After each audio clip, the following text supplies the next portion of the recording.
on the YouTubes. Hello, everybody. Live on the tubes. Live on the tubes.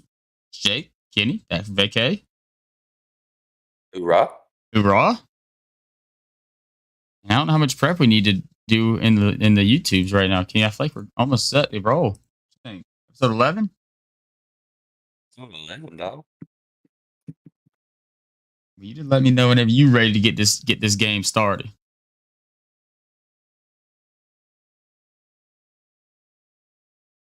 I'm ready. 3, 2, 1, and we are live. All right, y'all. Welcome in to episode 11 of the Peach State Tailgate Sports Podcast. I am Kenny Cochran, joined as always by my co-host here, Mr. Jake Hill. Hoorah!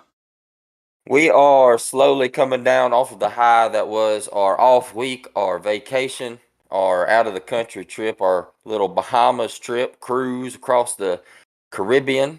And we had a great time, man. It was a blast, and it was good to get away, cut loose a little bit.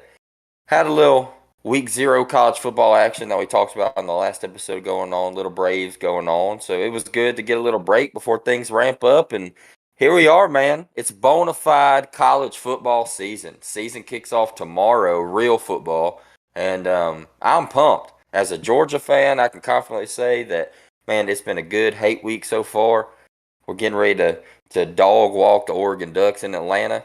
And there's no better feeling than watching those boys run out of the tunnel on Saturday. So, Jake, what you think?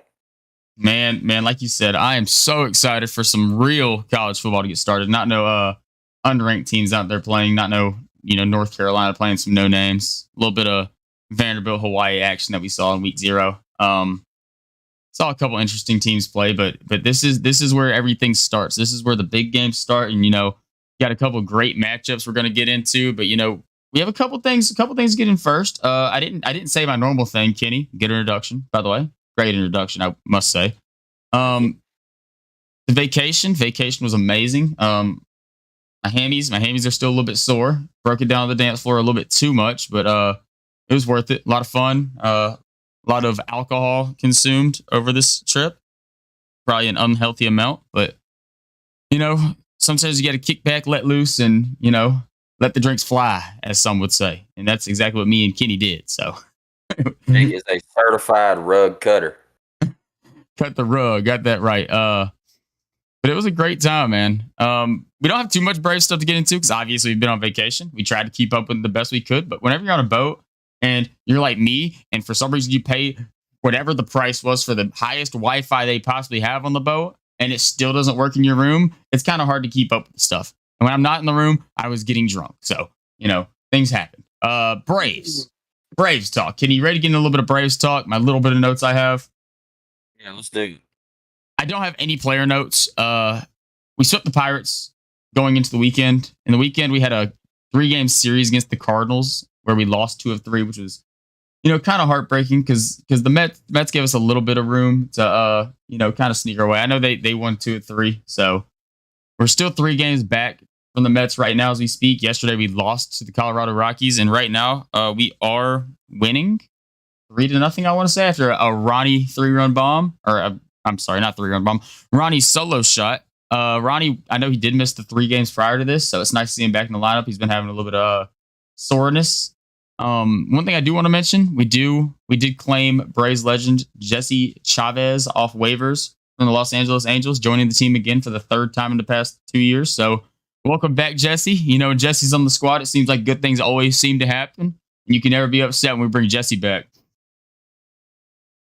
So basically, we look back at the Raciel Iglesias trade, and we traded Tucker Davidson and a month of Jesse Chavez for the rest of the year in Raciel Iglesias. So it was a very beautiful thing to take care of right there. Yeah, Tucker Davidson for Raciel Iglesias and Jesse Chavez. What a steal. What an absolute steal. AA does it again, I must say. That's right. Get this man a statue. But like I said, that's all I have for Braves. Kenny, I don't know if you have anything else. I know you're kind of feeling the same way I was. Like we didn't catch much of Braves action. It was a pretty uneventful week, or 4 days for the Braves, whatever you look at it. But But I mean, we're still in the hunt. 3 games back in the NL East. We got this series against the Rockies. Hopefully, we can take care of business through the remainder of this, and then move on into September with a little bit of steam, and keep it rolling. But yeah, no, I mean, Braves haven't been playing our best baseball, but it'll come back around. We got Ronnie back in the lineup. The boys are playing good. We just got to keep the bats consistent and keep moving forward.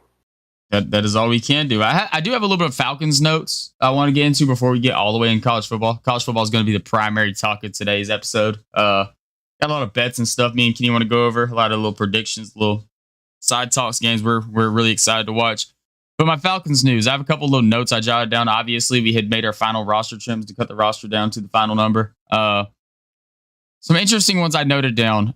Falcons cut Anthony Firkser, but we keep Felipe Franks and John Fitzpatrick on the roster. That was one of the notable ones that really surprised me. Obviously, we keep Parker Hesse too, but I think a lot of people had Parker Hesse as kind of a lot to make this roster, at least as the third tight end.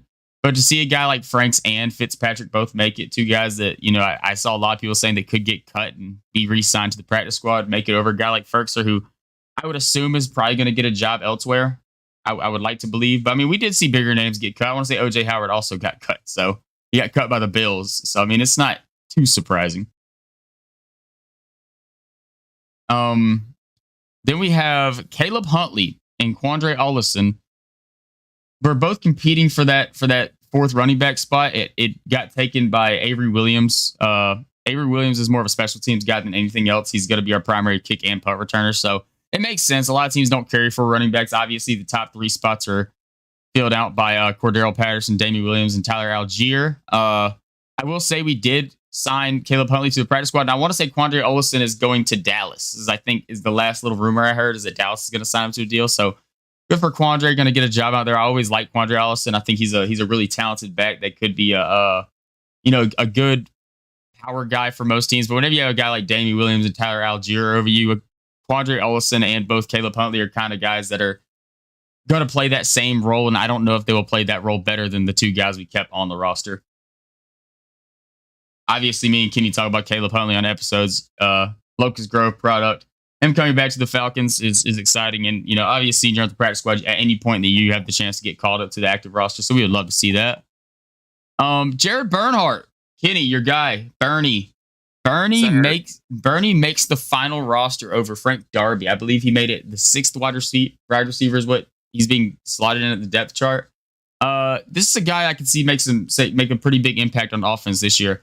In the preseason when we got to see him, dude looked great. Dude looked like he's been playing receiver for years, his whole life, and he's only been playing for a couple months. So we're excited to see Bernhardt make it. I want to say Darby did also get signed to the practice squad, which is nice. Frank Darby is a talented guy you'd like to keep around.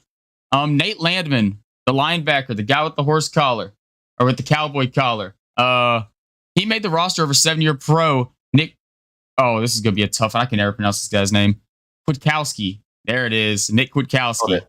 There we go. So Landman made it over the veteran linebacker, which is interesting to see. Deion Jones is still on the Falcons, which I know is a thing that people have been talking about a lot recently. If he's going to be on the team, for the first game, but obviously you're not going to. I think the Falcons have already said they're not going to cut Deion Jones. It's going to have to be a trade that gets him off the team. And I think the problem with him is he's just going to have to take a smaller role on defense. He's not going to be that featured linebacker guy no more. He's going to be more of a sub package guy. Probably play some special teams. Deion just doesn't have the same juice he had years prior. Obviously, as Falcons fans, both me and Kenny hope that Deion can find the fountain of youth and get back to his old ways. But the past 2 or 3 seasons we have not really seen it. So Deion Jones is going to have to fill that role for now. Then my final notes I have. Falcons have made 2 claims off the waivers.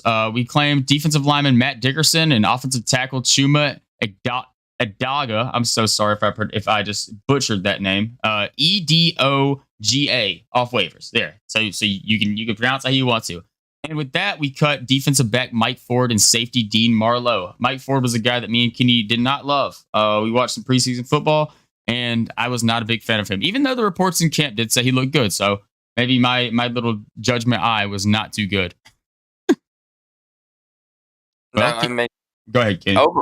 I was just going to say, overall, I'm pretty satisfied with it. The initial 53-man roster in the NFL is so weird because it changes so frequently. It's a weird situation where you have to be kind of strategic as a team of where you place players because obviously, you know, you run the risk of losing a player entirely if you make the wrong move. So it's more of a strategery type deal with this initial 53 man because it's going to change and it's going to change over time.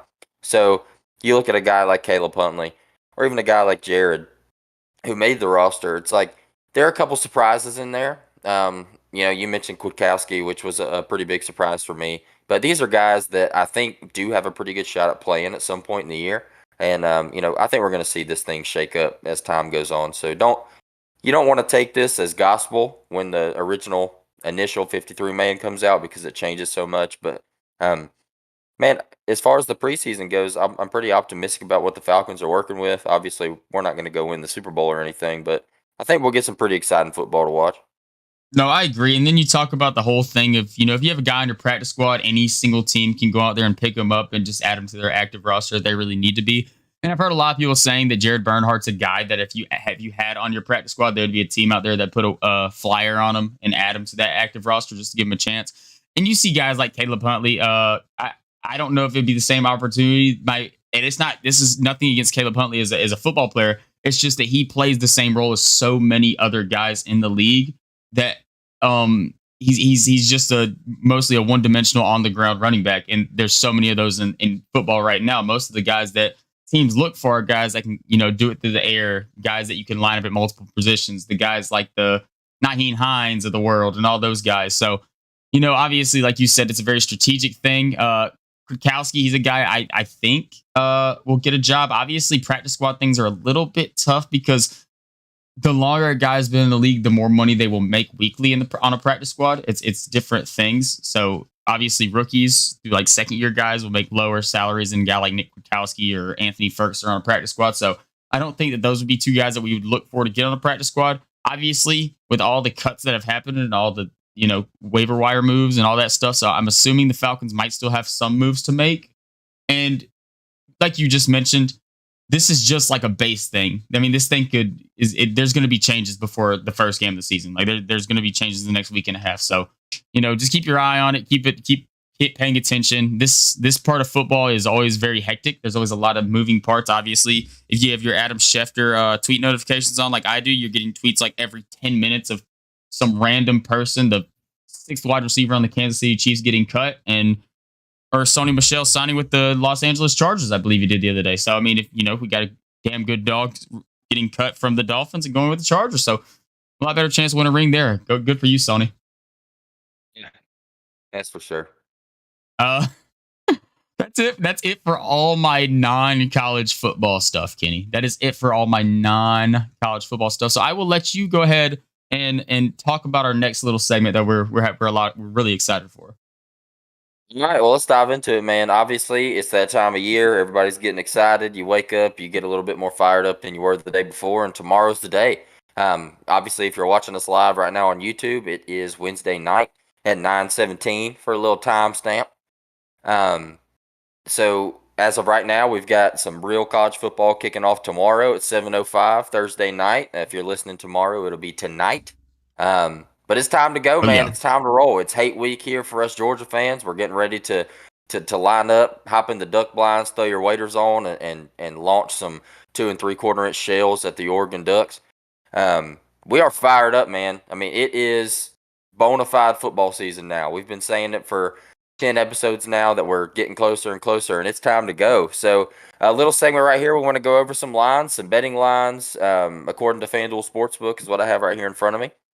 So we'll go down, do a little breakdown of what kind of college football action we can expect daily all the way through the week, and kind of give y'all a little breakdown of what we think as our picks and what we think are games to look at and interesting games to watch as the weekend unfolds. So without further ado, let's kick it off. I have a lot of notes on this first game. I'm pretty excited about this one. Obviously, first big game of the year. And you feature a couple of familiar players for us and a couple guys that we've seen play some college ball in the past. And that's going to be the Thursday night 7:05 p.m. Eastern game between the West Virginia Mountaineers traveling to Pitt to play the Pittsburgh Panthers, 17th ranked Pittsburgh, obviously, they lose Kenny Pickett last year, who's a generational talent, bringing a guy like Keaton Slovis. This one's pretty interesting to me, Jake, and I want to do a little stat breakdown for you, a little blind breakdown before I kind of get into my thoughts for the game. Here's what I'll say. Open your mind, open your heart. I'm going to give you some stats. I'm not going to tell you who they are. This shows how similar these players are, and you give me your honest opinion of who you would like to have on your team. Okay. Go ahead with it. All right, so you got two quarterbacks here. Quarterback number one. These are all career averages over a 12-game football season. Career averages over 12 games. Quarterback number one, 3,367 yards in the air. Quarterback number two, 3,356 yards in the air. 11 yards difference in a 12-game total. Okay. Quarterback number one, 26 touchdowns. Quarterback number two, 25 touchdowns in a one-season total. Quarterback number one, 11 interceptions. Quarterback number two, 9 interceptions. Quarterback number one, 68% completion percentage. Quarterback number two, 69.5% completion percentage. Quarterback number one, a 148 rating. And quarterback number two, a 155 rating. So just to recap, quarterback number one, 3,367 yards, 26 touchdowns, 11 picks with a 68% completion percentage and a 148 rating. And quarterback number two, 3,356 yards, 25 touchdowns, 9 interceptions, and a 69.5% completion percentage with a 155 rating. Which quarterback from those stat lines would you look at and say you would rather have on your team, blind looking at it based on what an average season looks like for those guys? Okay, so this is a setup question. It is a setup question. And I know this, but did one quarterback have to transfer away from their school because the other quarterback took their starting job? This is a dire question right here. Yeah, I mean, I don't know if it's that simple, but if we're looking at it from perspective wise, it's not that simple. No, I'm just making a joke right here. I would take quarterback number two. The numbers are really close. I'm assuming quarterback number two is Mr. JT Daniels. If I had to take my guess, and quarterback number one is Mr. Keaton Slovis. Both former USC products, playing out there with the Trojans in California. But like you said, it is an interesting game, and by those numbers, I am very surprised at the similarities that those two guys had. It's so close. It's ridiculous. It is very close. But this is so talking about this Pittsburgh West Virginia game. I don't know if you mentioned it. Pittsburgh 7.5-point favorites. There are a lot of interesting dynamics in this game, and this is one of the games I am most excited to pay attention to.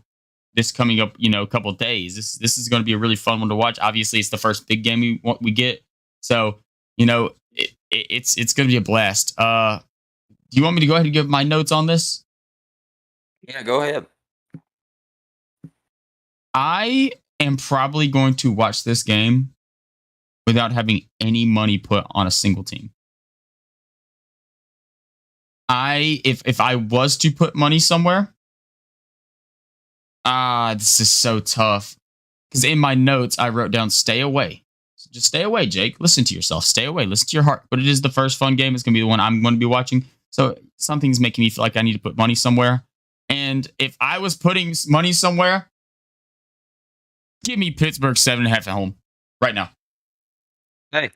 The only reason I'm saying this is I feel like you're going to go opposite than me. Now, we got to have the friendly wager going there because I feel like you might go opposite from me. Yeah, and I'm going to go opposite from you, I will say, but I'm going to do it for one specific reason. A lot like you, Jake, this is the kind of game where I like to sit back, kick my feet up, just kind of enjoy college football for what it is. But Thursday night, we get 2 games. So I feel like we need to go ahead and mention the second one, which is Penn State at Purdue. And Penn State is they're a 3.5-point favorite, minus 3.5 at minus 108 odds. You can get a minus 182 on the money line.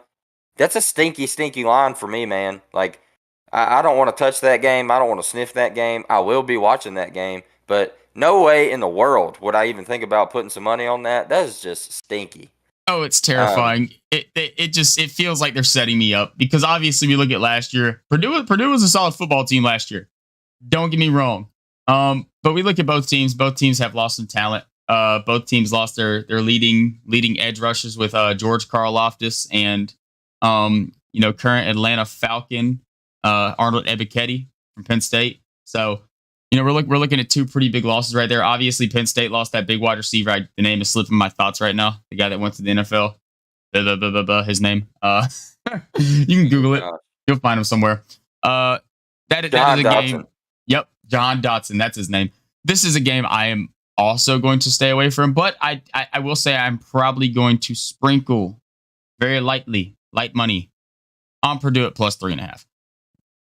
Like I said, last year, Purdue was a better team. Penn State, to me, seems like they run out.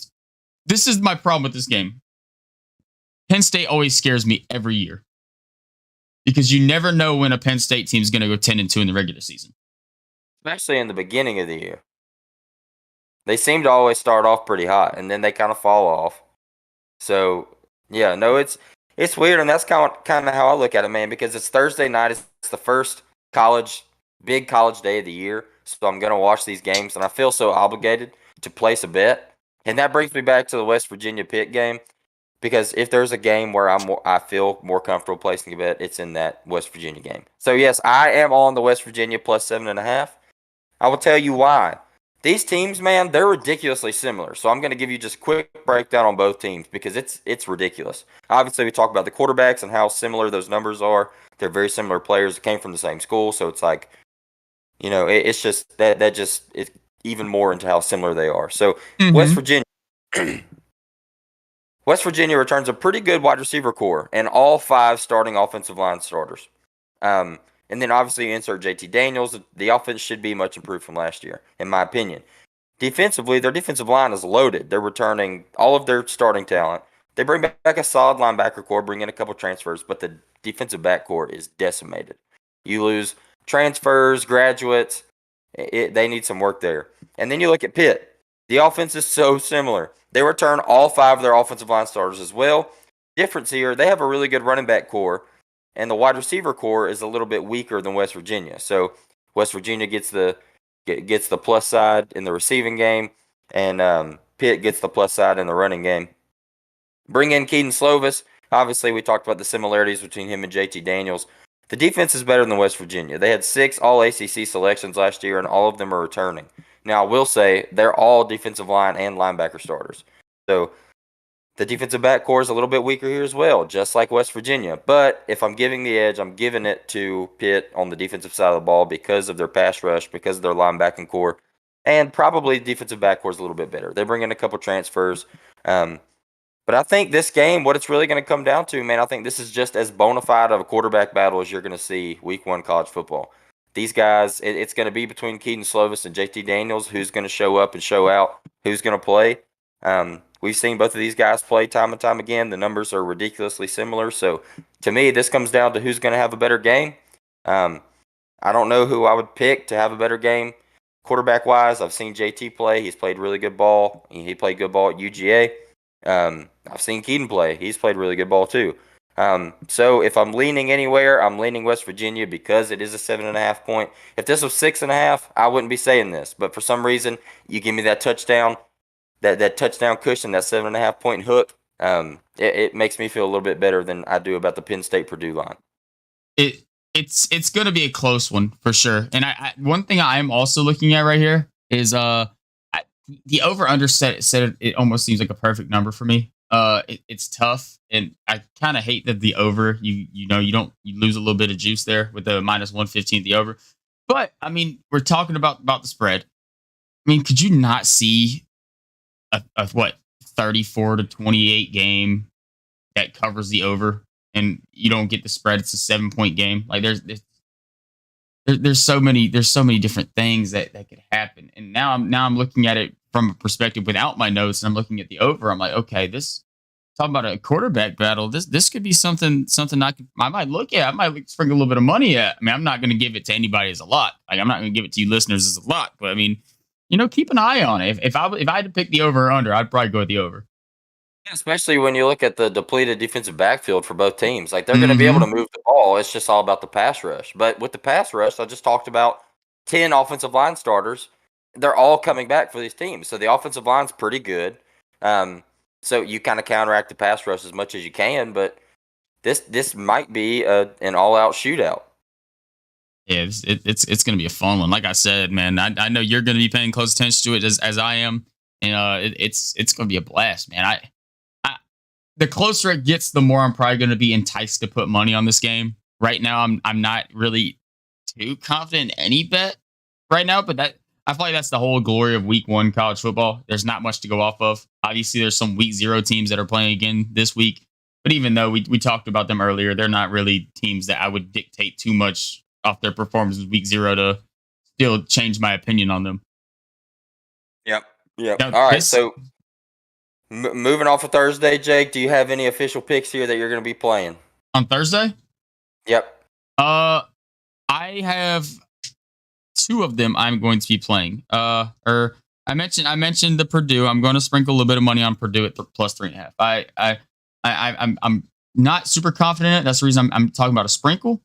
I'm also going to sprinkle some money on Tennessee minus 35.5 versus Ball State. You look at Tennessee's games last year. Tennessee will put the pedal down on teams and not let up. Tennessee, there's some games last year Tennessee was beating guys by 50. So Tennessee's it's not going to be a super fun one to watch. Obviously, Tennessee's probably going to blow them out. But do I see Tennessee beating Ball State 34-0? Obviously, they're probably going to give up some points, but like I'm pretty confident in this game. Like I'm not crazy confident, but could I see like a 66-14 game? Probably. Like it wouldn't surprise me with how high powered Tennessee's offense is. So that's another one I'm looking at. I do have a note. Louisiana Tech at Missouri. I'm going to stay away from that game. That is why I did note that 20.5 for Missouri is a little bit scary for me. And then the under 52.5 for New Mexico State and Minnesota. New Mexico State only scored 12 against Nevada last week. I feel like they're going to be playing a better defense this week against Minnesota. And I don't know if Minnesota has enough firepower to cover the other 50 points involved for that spread. Yeah, that's a pretty good assessment there. I guess we might as well just run through them all while we're here and talk about picks at the end. So we talked about the West Virginia game. We talked about the Penn State game. For the other games on Thursday, you got Central Michigan going into a 22.5-point dog at Oklahoma State. Obviously, Ball State and Tennessee, like Jake just said, Tennessee being a 35.5-point favorite. Louisiana Tech at Missouri. Missouri a 20.5-point favorite there. And then rounding it out Thursday night, you have New Mexico State and Minnesota, like Jake just mentioned, with Minnesota being a 36.5-point favorite. So as far as Thursday goes for me, I only have one play, and I'm going to be playing West Virginia plus 7.5. Okay, cool. Well, we can have a little bit of fun with that one. That's not a bad play. All right. Let's move into Friday. Friday night, we have a few games as well. I believe we have 1, 2, 3, 4, 5. 5 games for Thursday night. Or Friday night, excuse me. So Friday night, we have TCU at Colorado. TCU is a 13.5-point favorite. We have Western Michigan at Michigan State. Michigan State is a 23.5-point favorite, 15 ranked team there. We have Virginia Tech at Old Dominion. Virginia Tech is a 6.5-point favorite here. We have Temple at Duke. Duke being a 7.5-point favorite here. This line just moved from 6.5 within the past few minutes. And then rounding it out, we have Illinois at Indiana. Indiana is a minus 1.5-point favorite here. Okay. Friday night, I have 2 plays for you. I Let's also get your have 2. opinions. Okay, let's get your opinions on this. I'll just kick off my one, and I'll let you hit your number one.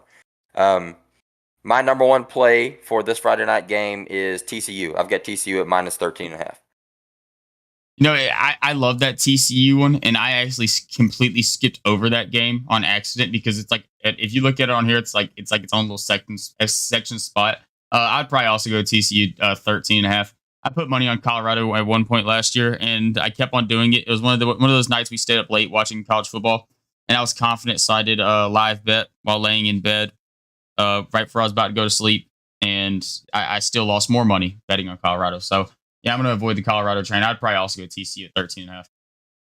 Yeah, I mean, quick note here. This one was just easy for me. TCU was a very competitive team last year in a much, much, much, much better conference than Colorado. TCU plays in the Big 12. They had several good teams that they played last year, very, very close. And I think they're just a much improved team. They bring back a lot of talent. And then Colorado, it's kind of the opposite end of the spectrum. Obviously, like I just said, they play in a bad conference. They're a bad team. They have a really, really bad offense, one of the bottom offenses in college as far as total production goes. And they really didn't get better at all. Worse, you could argue, because they replaced 80% of their offensive coaching staff. And they lost over 50% of the starters on the already bad defense as well. So 13.5 TCU, I feel like I'm pretty confident about that one, so I'll for sure be on that. I respect it. My second play here, I've got the Western Michigan State game. I've got Western Michigan here plus 23.5. Okay. And you know what's funny? Let me go ahead and mention my top pick, because my top pick was Western Michigan plus 23.5 at Michigan State, and I thought it was bold, but I'm happy you went that route. So I'm gonna let So you break it that's down your number first. one pick. That was one of my picks. I'm not gonna say number one, but that was one of my picks I made. I have 2 picks as well. That was one of mine. Okay. This one was pretty simple for me as well. There is a little bit of an X factor in this, and I will say it's Caleb Ellaby. Caleb Ellaby is a very, very, very good quarterback. He's gone. He entered the draft. I know he got a workout with the Seahawks. I'm not sure. I don't think he's on a team right now. But he was a great college quarterback, man. This team was 12th in the nation in total offense last year. And like I said, I know they lost Ellaby, who is a great quarterback, but they bring back a 2,000-yard, 19 touchdown running back tandem. This duo is coming back and one of the best offensive lines in the country, and they're returning all their starters there as well. The defense was also among one of the best in the nation at generating sacks. I mean, the pressure was there, second in the nation in third downs, and they finished first in the MAC in total defense, allowing just 330 yards and 28 points per game, which is pretty solid considering a team like Western Michigan. And pretty much the only reason why I feel so good about this is because of the number. 23.5 just seems like way too many points for me. I'm not high on this Michigan State team. I wasn't high on them last year. Did they impress me? Absolutely. I think they impressed everybody. They're headed in this year at the 15 spot, ranked 15 in the country. I just think it's going to be a little bit of a letdown season for them coming off last year, and I think 23.5 is just way too many points. Yeah, that's the same route I was going. My X factor for this game, it's not even X factor because it's not there no more, is Kenneth Walker at Michigan State. You looked last year at what he did for Michigan State. They outrushed opponents last year by 59 rushing yards per game, which is a pretty significant margin. But talking about a per game basis, they gave up 71 more yards passing per game last year than they had. So they had a huge plus in rushing yards, a huge minus in passing yards. And this Western Michigan team is a team that can put up points. Like this is a offense that can drop some points on you. And like you had mentioned, that 23.5, that's a big spread for a team like this. I think this is, and we're talking about it. I'm not going to say that Western Michigan's going to play a super competitive game against them, because obviously a 21-point win for Michigan State's still a pretty solid win. But I mean, could I see this being a 10-point game? And a lot of people being shocked because Michigan State just played a 10-point game against the unranked Michigan or Western Michigan. Yes. So I'm going the same route as you. Plus 23.5 on the Western Michigan for sure. I think no matter what happens in this game, whether Michigan State wins by 21 or Michigan State wins by 3, I think Michigan State's going to fall back farther than 15th in the rankings headed into week 2. Yes, I agree. I agree with that. All right, well, that's it for me Friday night, Jake. So what else you got? I have, and I will say that in Friday night, my quotes next to the Friday night games, other than the TCU game, is ugly games, because these are some stinkers to me. I'm not too pumped up about too many Friday games. But I do have the under 48.5 Virginia Tech at Old Dominion.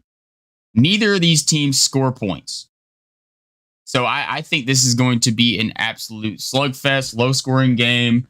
You know, you find the end zone 2 times, kick a field goal, you might win this game. So I'm gonna go the under 48.5. I don't see both teams put up 24 plus to help cover that points spread any. So no, I think that's a pretty good assessment. And I will say I don't have any other official picks here, but this Duke Temple line kind of intrigues me a little bit with it moving. It just got off 6.5 and moved to 7.5. Duke is just an egregious football team. Yeah, Duke is awful.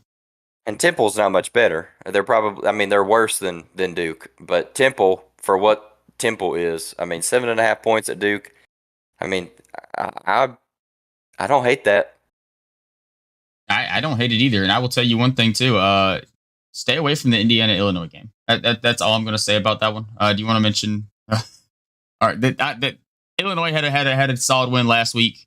But these are two bad football teams, two terrible football teams. I guess if you're feeling confident one way or another, you could put money on it. It's a 1.5 spread. But I will be staying away from that game with everything in me. Will never touch that game in my life. Agreed. No thanks. We have Jacob's picks. Are we going to mention Jacob's picks? Because I know he mentioned that one. Said he's going to have a little sprinkle on Illinois plus 1.5. You do have Jacob's picks in front of me. You want me to go as we go, or you want me to just run through them at the end? You can just run through them at the end. That's fine. We'll cover them at the end. Let's do that. All right, Jake, you got anything else for Friday? That's it for me on Friday. All right, let's head into Saturday. All right, here we go. Day. First Saturday of the year. College football, man. Get to wake up 9 a.m., fire up ESPN, watch College Game Day, hang around, eat a little breakfast, get a little breakfast beers in you, get ready to watch the Dogs go out and stomp Oregon at 3:30. Let's kick it off, man. All right, I'm looking at FanDuel right now. The games, for the most part, are in chronological order from when they take place. There may be a couple in and out here. Is that a super big deal to you, or you just want me to run in order of what I see? You can just run in order of what you see. All right, first game on my list. This is NC State at East Carolina. NC State is an 11.5-point favorite. I personally do not have anything on this game. Do you, Jake? I am going to go NC State minus 11.5. I think that with Devin Leary at quarterback, if I'm correct, right? Devin Leary, NC State. Heisman hopeful. Yep, Heisman hopeful Devin Leary. I don't see him playing a competitive game against East Carolina. That's my only live take on that. I feel like that they're going to go out there and they're going to put up some points, and I don't know if East Carolina is going to be able to keep up. It is interesting though because it is at East Carolina, but I mean NC State. I'm sure it's not very far. Like they're not very far from each other. I'm sure they'll get some fan base out there too. So I'm going to roll with the minus 11.5 NC State. See, one interesting thing about this is I'm pretty high on NC State. I have them pretty up. If you listen to our past episodes, our preseason power rankings, I have NC State up pretty high, man, and I'm pretty high on them. But what I will say about East Carolina is they're a sneaky team, and they really can run the football. And I'm a little bit biased here, so hand up, I'll go ahead and say it. But East Carolina's starting running back is a hometown boy. Went to the same high school as I did. Won a couple state championships out there, and that's Mr. Keaton Mitchell. He is a sophomore, and last year as a redshirt freshman rushed for 1,200 yards with 9 touchdowns, 1,400 yards from scrimmage, 10 total touchdowns. This dude is a little bit of a Swiss Army knife. He's physical, he's fast, he can run between the tackles, he can get outside and kind of burn you. But this team, East Carolina, they're a little sneaky. I do like NC State. If I was leaning anywhere, I would certainly go with the 11.5, but that is the only reason I stayed away from that one. Okay, I respect it. All right, heading into the next one on my list. This is where I have number 7, Utah at Florida. I want to preface this game by saying, if you've been listening to this podcast, we talk a lot of SEC football. We do breakdowns from the East and West. We're diehard Georgia fans, and we are 100% biased. And now the football is here, we hate everybody.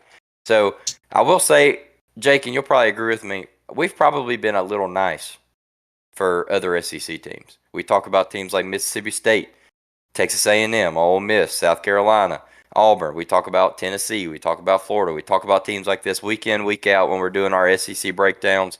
And we've been a little bit kind to these teams. Yes. But that is just not going to happen anymore, guys. No, not at all. Football season's here. If you're not with us, you're against us, and we're diehard Georgia fans.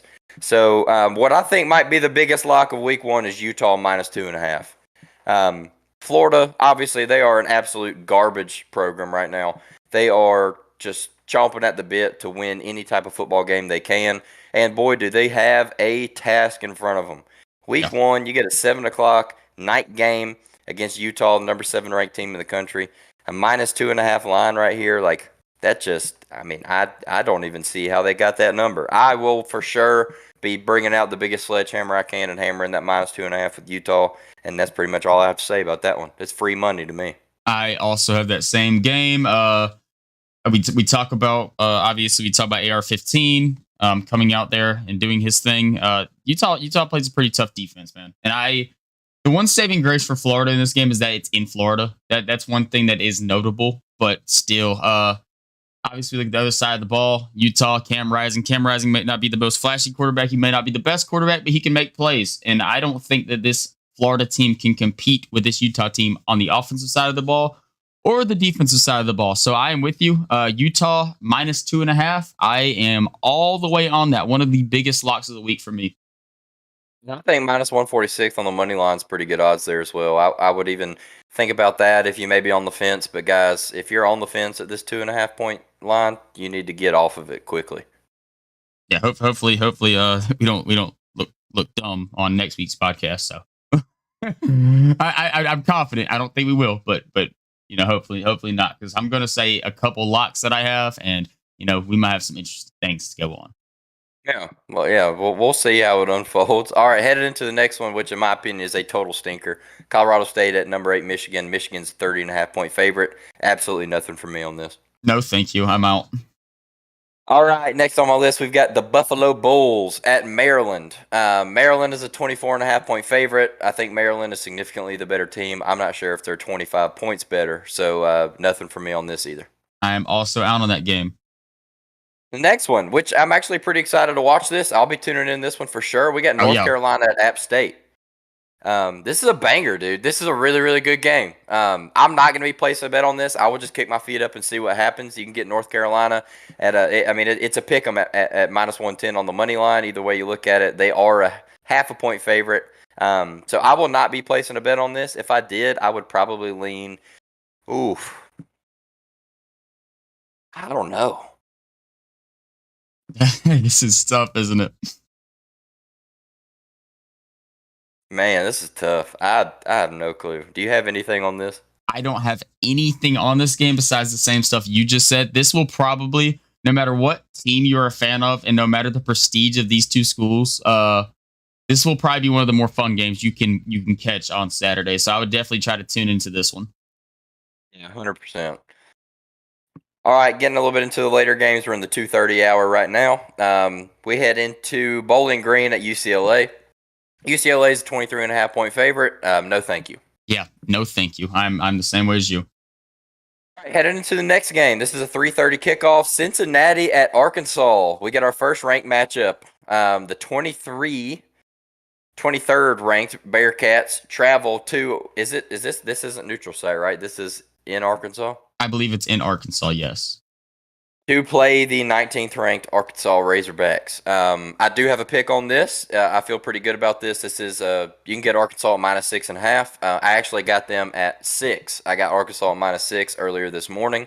Went ahead and placed my bet here. I feel pretty good about Arkansas even at the 6.5.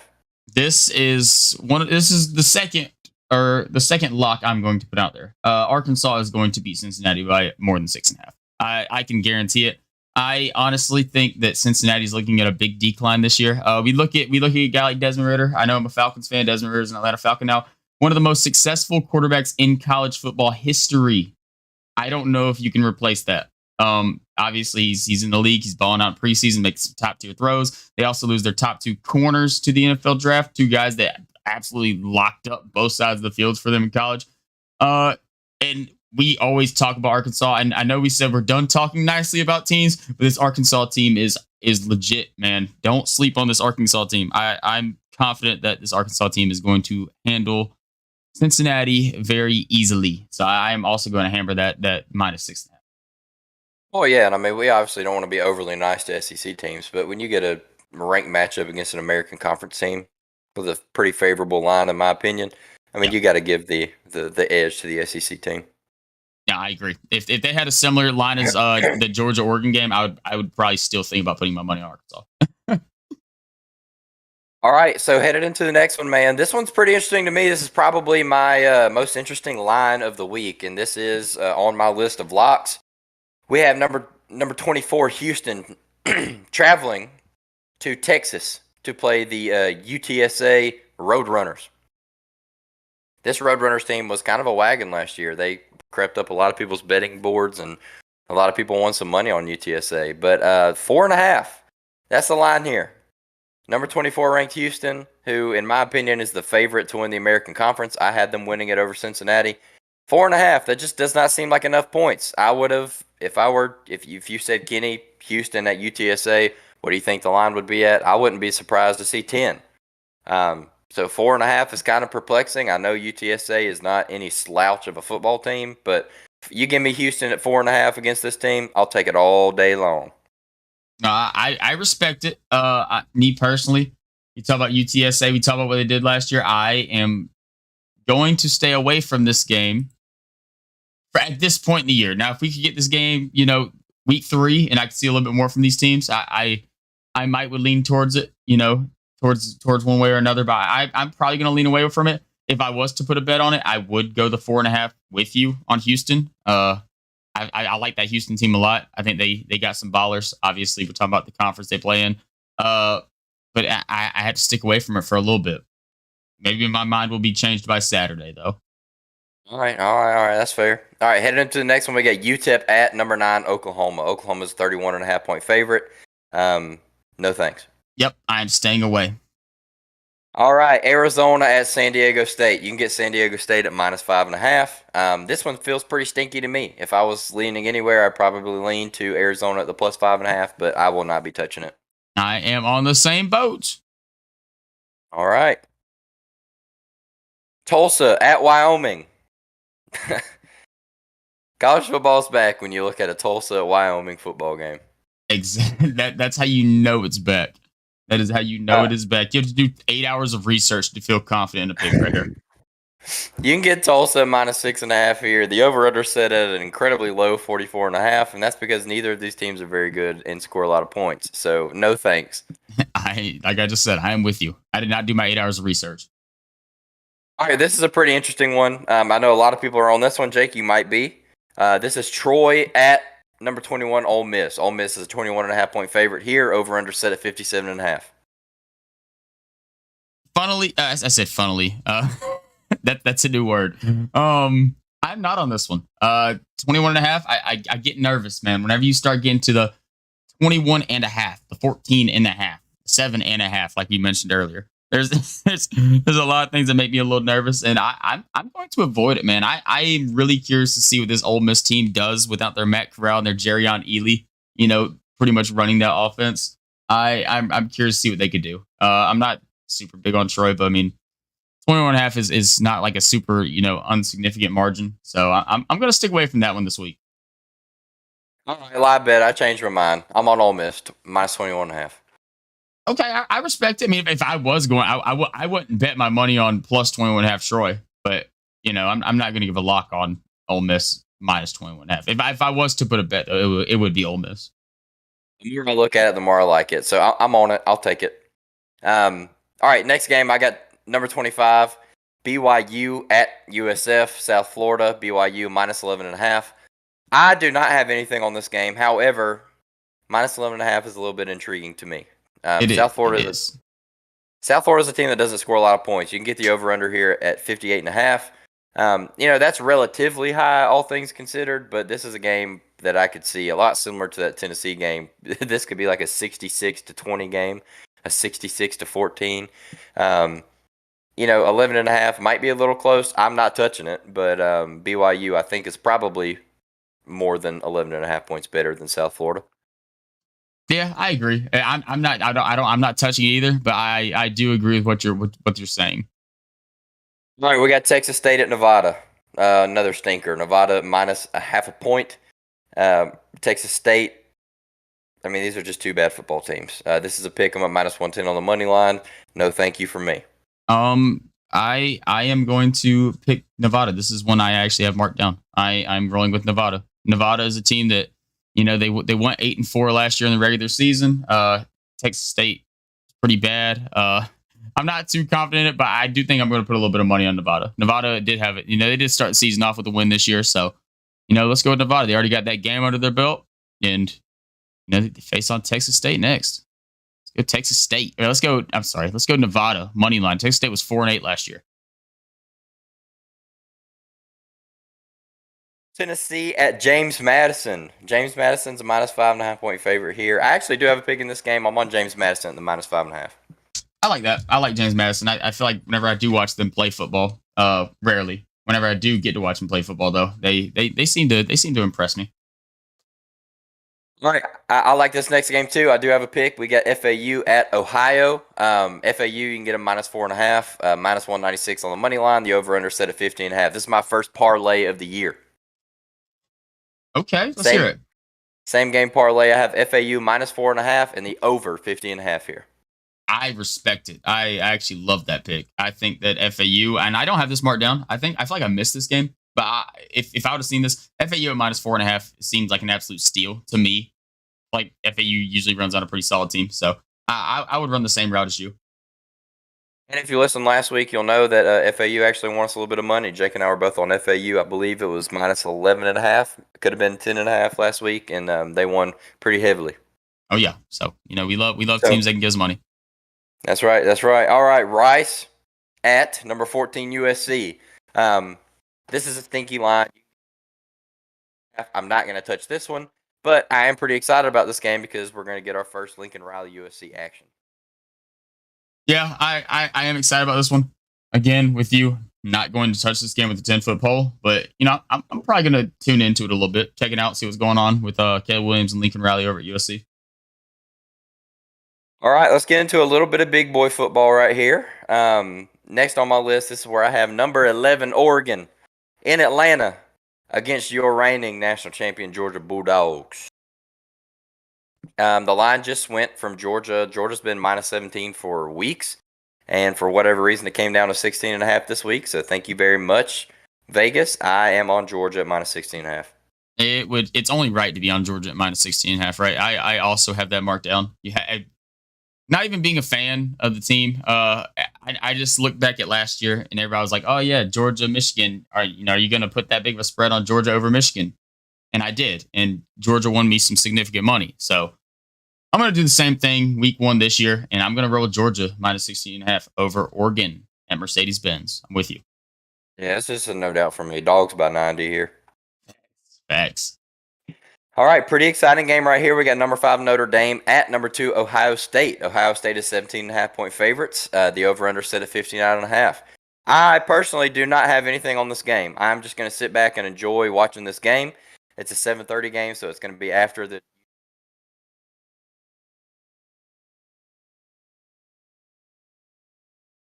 Wait, Kenny, I think your mic cut out.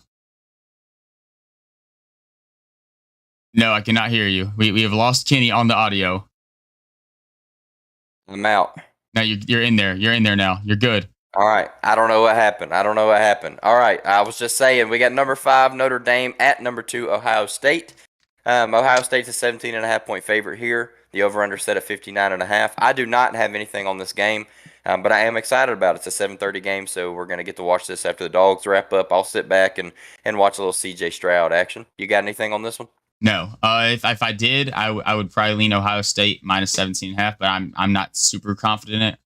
I know we talk a lot of trash about Notre Dame on this podcast, but I'm still not going to sleep on them enough to slouch them 17.5. So yeah, I'm not on this one. All right. All right. Just hitting on the remainder of the games we got here for y'all boys. We have got Liberty at Southern Miss. Liberty's a 3.5 point favorite here at Southern Miss. I don't have an official pick on this game, but now that I'm looking at it, I like Liberty minus 3.5. Yeah, I don't have a pick on it either. Obviously, Liberty lost their star player Malik Willis this year to the NFL draft, so it's an interesting thing. I'm off of this game. I don't really have any take on this one. All right, all right. Next game for me, I've got Miami, Ohio at number 20, Kentucky. Kentucky's a 16.5 point favorite. The over/under set at 53.5.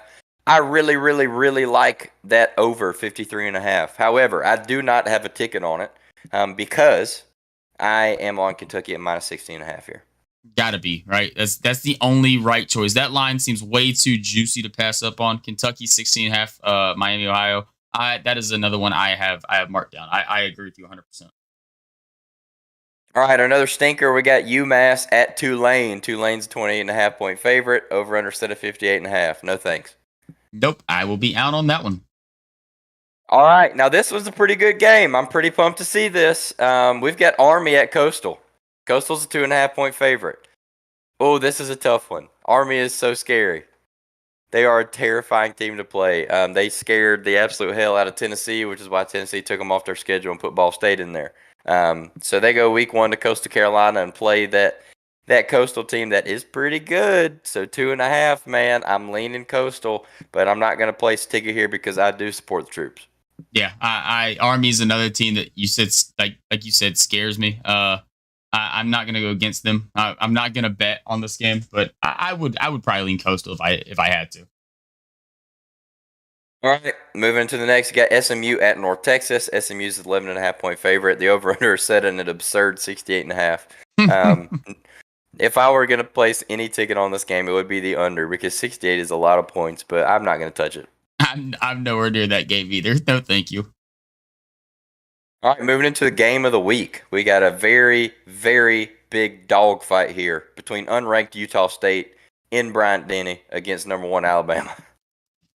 Alabama's a 42.5 point favorite. The over/under set at 62.5. Alabama may score 62.5 by themselves. Yeah, they very much might. I don't know if I want to bet anything on this game though. I'm probably out on this game. Notable thing is though, I mean, Utah State did, they were 11-3 last year, and they beat Oregon State in their bowl game. So props to them. I'm not gonna put anything on them. No, especially after a kind of a cat scratch dogfight against UConn last week in week 0, and UConn's one of the worst football teams in the nation. So, that's a tough one. I feel bad for those boys traveling to Alabama. Hey, it's gonna be a rough weekend for them guys. All right, Jake, you got a ticket on this one? Memphis No. at Mississippi State. Mississippi State 16.5 point favorite. I don't have a ticket on this one. There's some teams. There's some teams in college football that you look at, and they don't scare you. But you're like, okay, this team can play decent ball. This is a team I've seen play decent football, and one of those teams to me is Memphis. I don't play around with Memphis, so I am going to leave this alone. I'm confident Mississippi State's going to win. Don't get me wrong on that, but I am not going to be betting the 16.5 on this. I'm out on that. I like the over 57.5. I do like the over. I do think that this is going to be a scoring game. 16.5 is just risky. If I was going to bet a spread, I would bet Mississippi State 16.5, but I would not be very confident in it. All right, and moving into the next game, I have a pretty heavy ticket on this one. We got Georgia State at South Carolina. I've got South Carolina at minus 12.5. That is one of my most heavily favored picks of the weekend. One of the biggest locks. Georgia State. You're gonna give South Carolina only 12.5 against Georgia State in South Carolina. Yeah, good luck. Give me South Carolina every day of the week. Thank you. I also like the over here, 56.5. I do too, and I will tell you this 100%. Minus 490 may not be a super big juicer. I mean, just throw that into a little parlay, man. Just get a little, pretty heavily favorite parlay going, and just add that on top, man. Because we South Carolina, Georgia State, South Carolina. South Carolina is going to tear these boys up. Yeah, it's going to be ugly. All right, the 8 o'clock hour, we've got Louisiana Monroe at Texas. We get to see some Quinn Ewers action. You get Texas at minus 37.5. I don't know who is on this game. God bless you if you are. It's a lot of points. It's a lot of points. No, thank you. I agree with you 100%. Pretty good game right here. We got Louisville at Syracuse. Louisville's a 4.5 point favorite. I like Louisville this year. I really do. I think they've got a pretty good team. Syracuse is one of those teams, though, that gives teams fits. Syracuse is like notorious for playing Clemson tough year in and year out. So 4.5 is kind of a scary number for me because I look at it and I'm immediately inclined to think Louisville. But this might be a little bit of an exciting game to watch. One of the better ACC matchups of the weekend.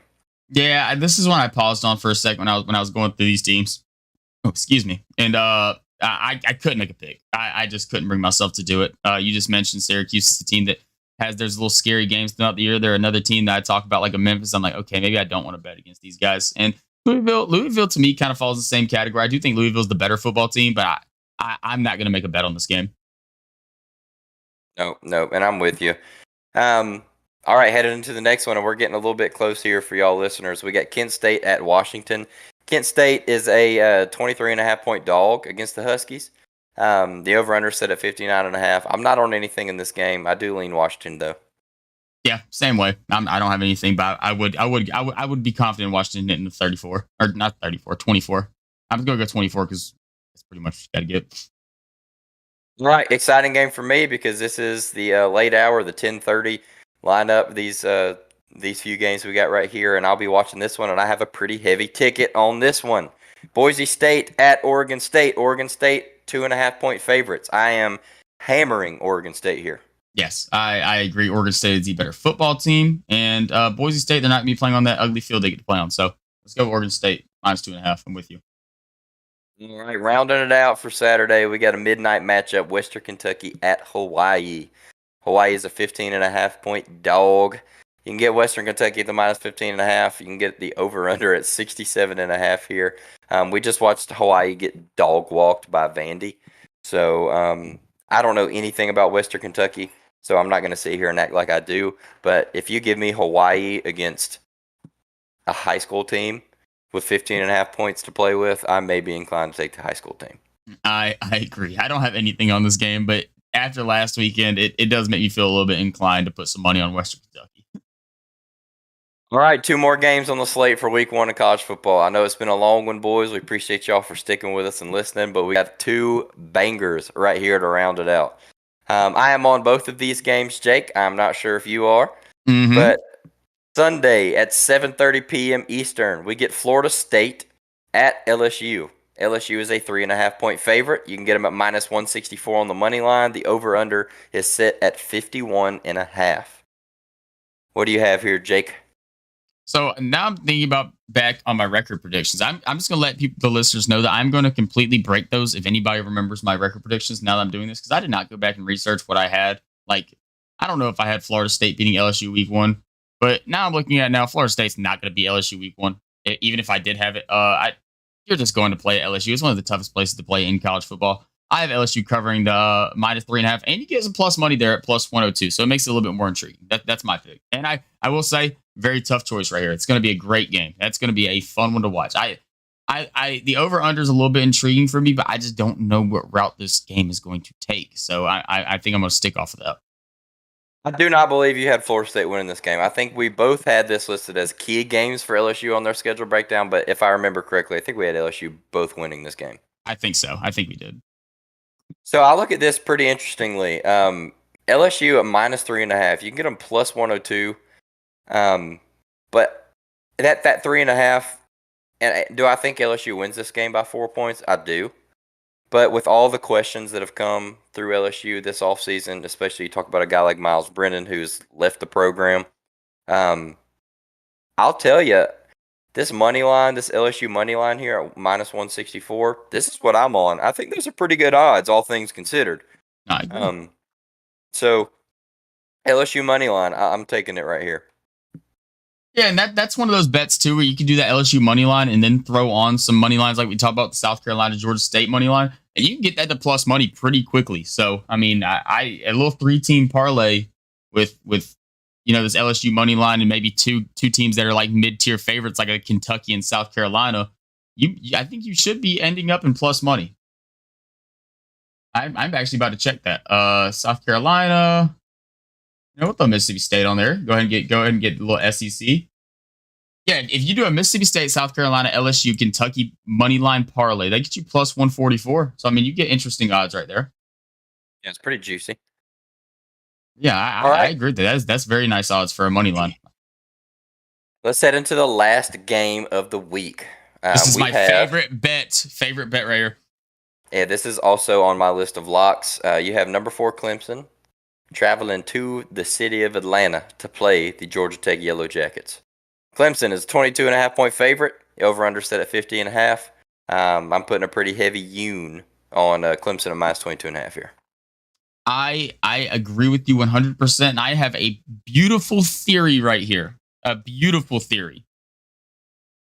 If you don't want to lose money, put a bet on Clemson -22.5 and put a bet on the under 50.5. Because if Clemson does not hit the minus 22.5, that game went under. That is the only thing I can tell you. That game is going under if Clemson is not hitting that spread. Georgia Tech is not going to give them much help. So all that means is that Clemson did not score many points on offense. And also, I feel like you have a pretty good chance of hitting both. I probably would. I wouldn't take my chance to parlay them two together, but I think you have a pretty significant chance to hit both of them. I don't think this Clemson offense is super high powered, but could I see like a 34-7 game? Yes. I just don't think Georgia Tech is going to put up any points on this Clemson defense. I think it's going to be a tough route for them. So I'm going to be putting a bet, two separate bets, Clemson minus 22.5, and I'm also going to put a bet on the under 50.5. Like that. That's pretty good strategy there. It's guaranteed money. Y'all. Guaranteed money. Well, that rounds it out. Week 1 college football. It is here. We are ready. We get ball on a Thursday night, on a Friday night, obviously all day Saturday. We get Sunday and Monday. And if you guys are listening, when you round out that Monday of college football, you've only got 3 more days until the NFL season kicks off. Oh yeah. We getting close. We getting close to ball. We pumped up. We excited. There's so much stuff going on. It's about to be electric. All right. Well, before we get out of here, I want to run through this. Our other co-host here, Mr. Jacob, he is not on the show tonight, but I do have his picks, so I will go through these and kind of read y'all what this man has listed for us tonight. All right, Jacob is on Utah minus 2.5. He said he may do alt line minus 7 here. Oh. He is on Arkansas minus 6. It did move to 6.5. If I know Jacob, he's probably still on it with the half point. He is on Pitt money line, the 7.5 point line against West Virginia. He likes that. He's also sprinkling a little bit on Purdue plus 3.5 and Illinois plus 1.5. Jacob had a couple parlays here for y'all as well. He is going to do a Missouri, Oklahoma State, TCU, and Michigan State money line parlay. Okay. Don't know what the odds are there. We'll have to check on that later. And then he's throwing a little flyer out here. Week 1 college football, what would it be without just throwing an absolute Hail Mary into the wind? Mr. Jacob here has a 10-team parlay for us. He's got NC State, TCU, BYU, Kentucky, SMU, South Carolina, Mississippi State, Clemson, Washington, and Ole Miss, all money line. Probably plus, I don't even know. The number be 400, 300? He did send us, for this 10-team parlay, $20 bet to win $60. Is that plus 300? Or plus 200? I think. I don't know. I can't think of that on top of my head. I'm not a professional bettor. I just type it in, machine tell me what money get back, and I do. So that's pretty much how I break it down. It's a big math show. Yeah, pretty much. So I'm not going to try to guess on it. I'm sure somebody's out there like, oh, you idiots. It's plus 150. Like, it has to be a pretty round out number if it's $20 to win 60 on the dot. But, I don't think it's particularly 60 on the dot. So we'll see how it works. Yeah, we'll see how it goes. We can't trust Jacob's numbers here. Thanks. The man bet on the Illinois game. So yeah, Jacob thought he was going through FanDuel, scrolling through the odds. Really, he was on his calculator. We love you, Jacob. We appreciate what you do for us and joining us on the show. I want to go ahead and mention that for just so it doesn't seem like we're just roasting you without you here. We do love you. We love you. We appreciate you. All right, well, that's week 1. That's college football for y'all. We went through all the games, all the lines, told you the odds. We're curious to see what y'all boys think about it. If you're listening or watching us live on the YouTube, hop in there, give us a subscribe, give us a like, drop some comments, let us know what you think about our picks, what kind of picks you guys are thinking. If you're listening on Spotify or Apple Podcasts, be sure to check us out on YouTube as well, like I just mentioned. Check us out on all the socials, Peach State Pod on Twitter.